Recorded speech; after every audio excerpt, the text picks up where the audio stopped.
Allah Subhanahu wa Ta'ala memberi kita kesehatan, kesempatan sehingga kita bisa kembali untuk melanjutkan materi. Jadi baiklah, sebelum kita lanjut materi, kita berdoa dulu ya, supaya apa yang kita kerjakan pada hari ini itu bisa bermakna dan bisa bernilai ibadah di sisi Allah Subhanahu wa Ta'ala.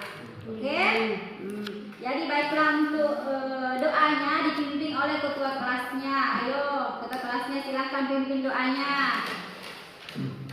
Sebelum kita memulai pembelajaran, sebaiknya kita berdoa. Doa dimulai. Bismillahirrahmanirrahim. Asyhadu an la ilaha illallah wa asyhadu anna Muhammadar Rasulullah. Raditu billahi rabban wa bil islami dinan wa bi Muhammadin nabiyyan wa rasulah. Rabbi zidni ilman warzuqni fahman. Amin. Bagaimana kabarnya semua? Alhamdulillah baik. Siap menerima materi pada hari ini? Siap. Besoknya saya absen dulu ya. Oke. Ailan? Sakit. Alferi? Isin. Iqbal? Ulang. Hairul Hidayah? Hadir. Hadir. Nur Awalia? Sakit. Nur Isma? Hadir Bu. Rida Mardia? Rahmat Arif? Reni Ramadhani? Hadir Bu. Suci Maharani? Hadir Bu. Nur Kolbi? Agung Kurniawan? Oke, jadi baiklah anak-anakku sekalian, materi yang akan kita pelajari itu yakni strategi dakwah Islam di Indonesia. Oke, jadi itu ya, strategi dakwah Islam di Indonesia. Nah, sebelum kita masuk strategi dakwah Islam di Indonesia, saya mau mengajak anak-anakku sekalian untuk melihat tujuan pembelajaran kita pada hari ini. Nah, oke, tujuan pembelajaran kita pada hari ini itu ada dua. Oke, ada dua. Yang pertama itu peserta didik mampu menganalisis proses masuknya Islam di Indonesia. Oke, itu yang pertama. Jadi yang kedua itu adalah peserta didik mampu menjelaskan sebab Islam bisa berkembang pesat dan mudah diterima di Indonesia. Jadi ada dua tujuan pembelajaran yang harus kita capai pada hari ini. Oke ya? Nah, sebelum kita masuk materi selanjutnya, saya akan bertanya dulu tentang materi sebelumnya atau materi yang kita pelajari pada pertemuan yang lalu. Oke, masih ingat ya? Oke, ada masih ingat apa yang dipelajari pada pertemuan yang lalu tentang perkembangan Islam di Indonesia? Apa itu? Jalan masuknya Islam di Iya. Indonesia ada Oke. empat. Dari Iya. India, dari Arab, Persia, dan Cina. Iya, jadi satu lagi. Jadi temannya tadi sudah memaparkan bahwa ada 4 jalur masuknya Islam ke Indonesia. Oke, silakan. Di teori Persia adanya peringatan sebelum Muharram. Oke, Adanya juga persamaan batu nisan antara Maulana Malik Ibrahim dengan Malik As-Soli yang berasal dari Gujarat yang bertuliskan Arab innalillahi wa inna ilaihi raji'un. oke, jadi itu ya. Jadi itu materi yang lalu ya, jalur masuknya Islam di Indonesia. Jadi ada 4 itu jalur masuknya Islam di Indonesia. Pertama itu teori India. Oke, yang kedua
gambar ini ya. Oke. Nah setelah Anda melihat gambar, ada di sini. Amati gambar tentang proses perdagangan di atas dan tulislah pendapat kalian tentang gambar tersebut. Ya, artinya di sini coba silahkan Anda amati. Setelah Anda amati, silahkan Anda mengomentari apa maksud dari gambar tersebut. Oke? Iya. Coba. Ya, ada yang bisa? Gambar ini menunjukkan tentang Perdagangan. Iya. Oke, jadi gambar menunjukkan tentang perdagangan. Oke, jadi ini menunjukkan sebuah perdagangan atau tentang perdagangan yang dilakukan pada abad ke-7 Masehi ketika Islam masuk ke Indonesia. Oke, bagus ya. Saya kasih jempol 2. Oke. Nah, selanjutnya itu Ibu akan membagi sebuah kelompok. Jadi kelompoknya itu karena hari ini banyak yang sakit, banyak yang pulang, jadi saya akan membagi saja kelompoknya itu menjadi 3 saja ya, dari satu kelompok 2 orang. Oke? Oke, silakan. Karena kelompok sudah terbagi, saya akan menjelaskan tentang materi hari ini. Oke, jadi sesuai dengan tujuan pembelajaran kita pada hari ini, yaitu strategi atau proses masuknya Islam di Indonesia. Oke, jadi proses masuknya Islam di Indonesia itu melalui 6 cara. Oke, yang pertama itu adalah perdagangan. Ya, kenapa dimaksud perdagangan? Nah, yang melakukan perdagangan di sini itu adalah orang-orang dari luar negeri. Mereka berasal dari Cambai, Gujarat, Persia. Jadi itu semua datang ke Indonesia. Tujuan utamanya itu berdagang. Oke?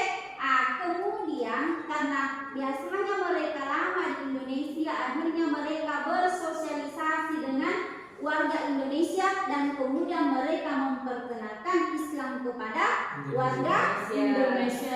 Nah, itu tentang perdagangan. Nah, yang kedua itu adalah perkawinan. Siapa melakukan perkawinan di sini? Yaitu para pedagang tadi. Jadi sebelumnya itu, sebelum mereka mengawini wanita Indonesia, makanya wanitanya dulu yang harus diislamkan. Oke? Jadi diislamkan dulu ini para wanita Indonesia. Karena dalam ajaran Islam itu tidak boleh menikahi orang yang berlainan agama. Oke, bagus. Itu ya. Jadi harus diislamkan dulu. Nah, yang ketiga itu adalah politik. Maksudnya politik di sini, Anda harus tahu ya bahwa sebelum Indonesia itu berbentuk Republik Indonesia, maka yang ada itu adalah Indonesia berbentuk kerajaan. Nah, politik di sini berperan. Maksudnya itu ketika raja itu terlebih dahulu yang harus didekati, kemudian diperkenalkan Islam kepada raja tersebut, sehingga ketika rajanya sudah menerima Islam, maka yakin masyarakatnya pun akan mudah menerima Islam. Begitu ya. Jadi rajanya dulu yang harus diislamkan ya. Oke, nah setelah itu baru rakyat. Itu kalau politik. Yang keempat pendidikan. Nah, pendidikan yang pertama dibangun itu adalah pesantren. Gitu ya, ingat pesantren. Nah, pesantren di sini itu dia mengumpulkan para pemuda-pemudi Indonesia untuk diberi didikan agama, diberi ilmu pengetahuan tentang agama di pesantren. Nah, ketika para pemuda ini sudah menguasai agama, maka dia dikasih tugas untuk keluar menyebarkan Islam, keluar untuk memperkenalkan Islam. Gitu ya? Oke, jadi sudah paham sampai keempat? Sudah ya? Oke, sekarang kita masuk ke 5.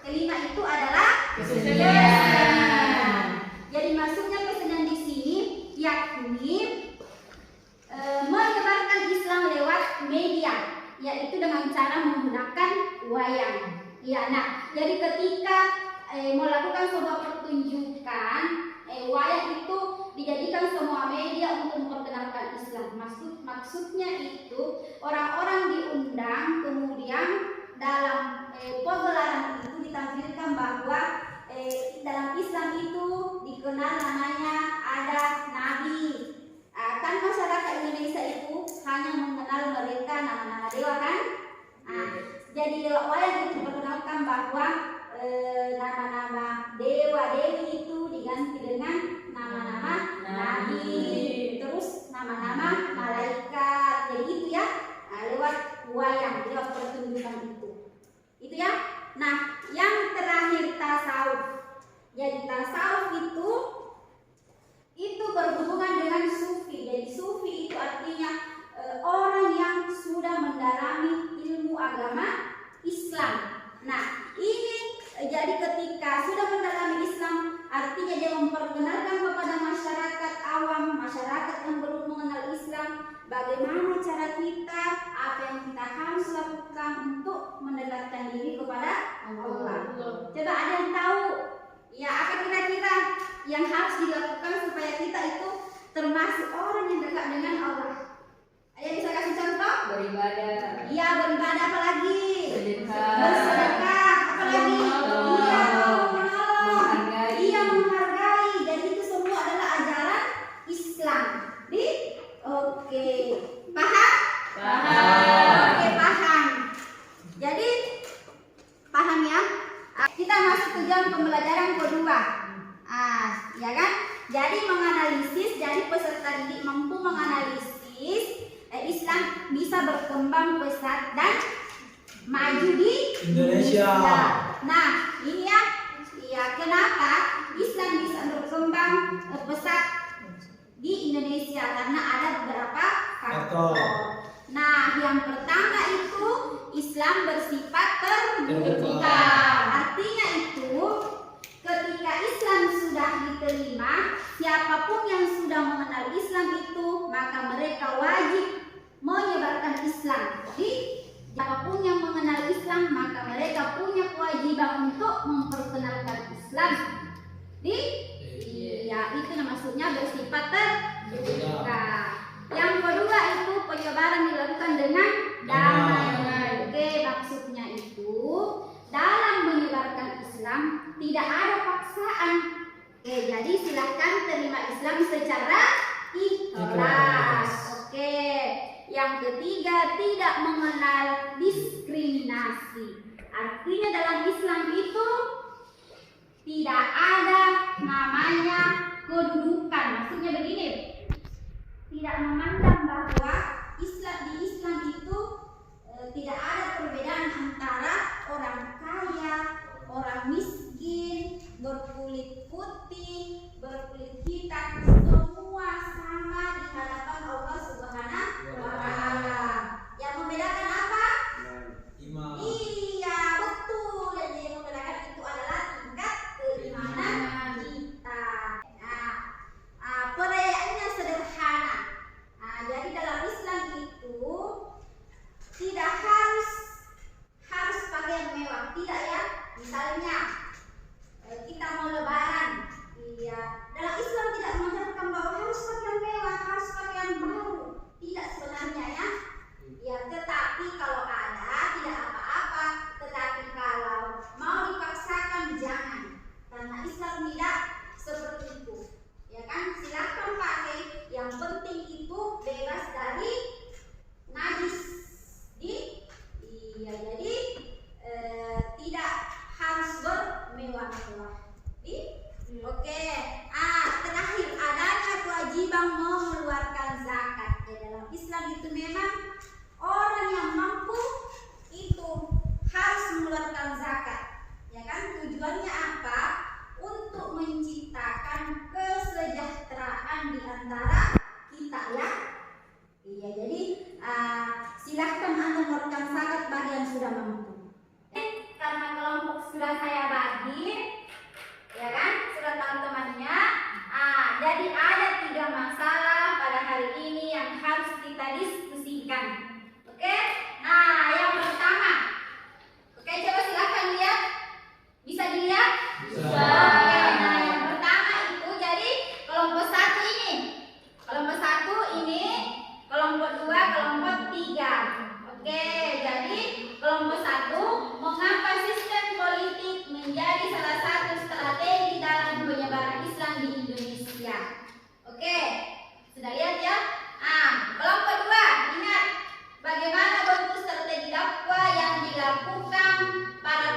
Islam di Indonesia dalam bidang pendidikan. Ya, itu dia permasalahannya. Kelompok 3, mengapa Islam dapat berkembang pesat di Indonesia? Kelompok mana dulu yang akan mempresentasikan masalahnya? Oke, kelompok berapa? Kelompok 2. Coba kita tangan dulu kelompok 2. Oke. Kelompok 2. Iya, silakan berdiri. Bismillahirrahmanirrahim. Assalamualaikum warahmatullahi wabarakatuh. Waalaikumsalam warahmatullahi wabarakatuh. Jadi langsung saja, adapun strategi penyebaran Islam di Indonesia dalam bidang pendidikan yaitu dengan cara membangun sebuah pondok pesantren yang bernama Ampel Delta. Sekian. Oke, angkat tangan dulu. Siap? Oke, coba kelompok siapa lagi? Oke, ya coba silakan kelompok 3. Oke. Bismillahirrahmanirrahim. Assalamualaikum warahmatullahi wabarakatuh. Waalaikumsalam warahmatullahi wabarakatuh. Jadi masalah yang diberikan untuk kelompok kami yaitu pertanyaannya, mengapa Islam dapat berkembang pesat di Indonesia? Jadi Islam, ada beberapa hal yang menjadikan Islam berkembang pesat di Indonesia. Di antaranya karena agama Islam bersifat terbuka. Jadi bagi siapapun yang mengenal Islam, maka mereka berhak untuk memperkenalkannya kepada siapapun.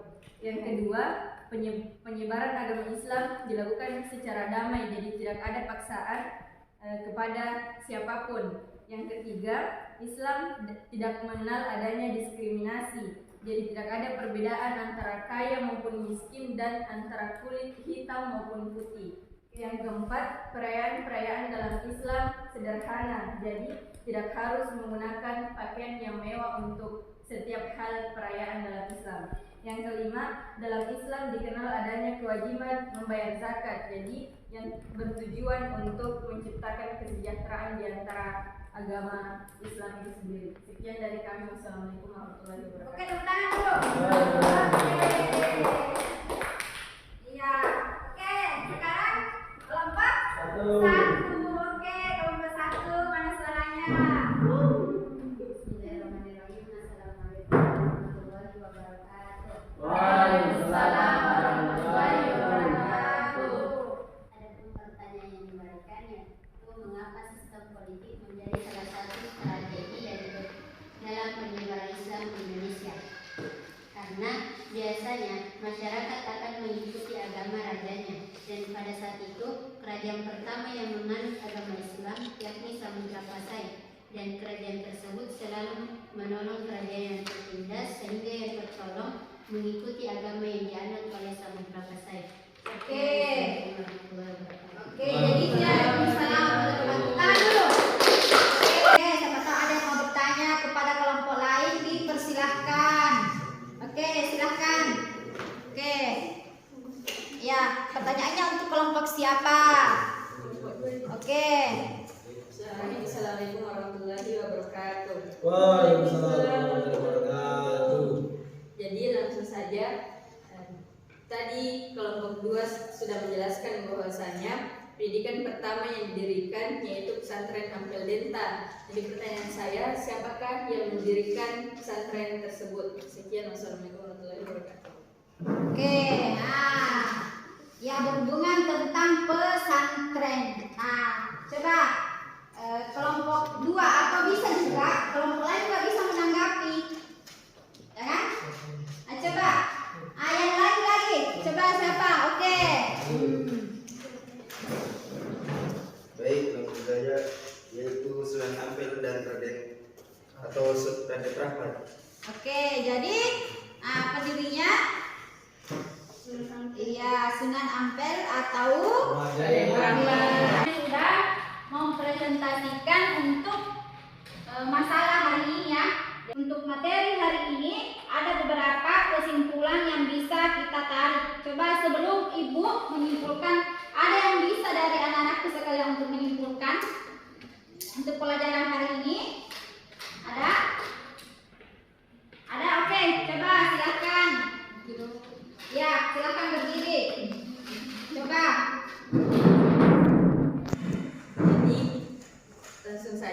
kesimpulan dari materi kita pada hari ini, yaitu kita mengetahui bagaimana proses masuknya Islam maupun strategi Islam di Indonesia, dan kita juga dapat mengetahui perkembangan secara pesat yang dapat diterima oleh masyarakat berkembangnya Islam di Indonesia. Sekian. Oke. Jadi apa yang sudah disampaikan temannya itu sudah benar ya. Oke, ditahan temannya. Oke, akan memberikan tugas untuk hari ini. Oke, jadi silahkan tulis tugasnya ya. Tugasnya hari ini harus selesai juga pada hari ini ya. Yeah.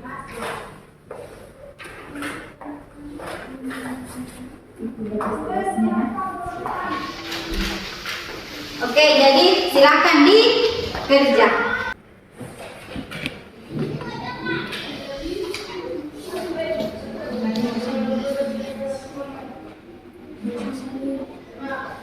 Sudah selesai?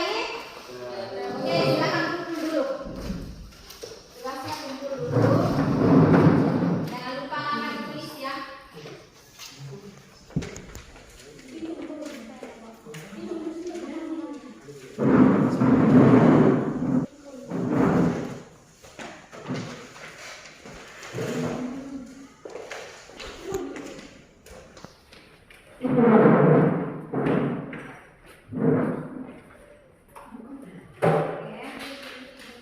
Oke, jadi karena tugas sudah dikumpul, sebelum saya tutup kembali, saya akan memberikan motivasi kepada anak-anakku semua bahwa jangan berhenti untuk belajar. Silakan perbanyak membaca buku ya, bisa buka juga di internet, bisa lihat-lihat tentang pelajaran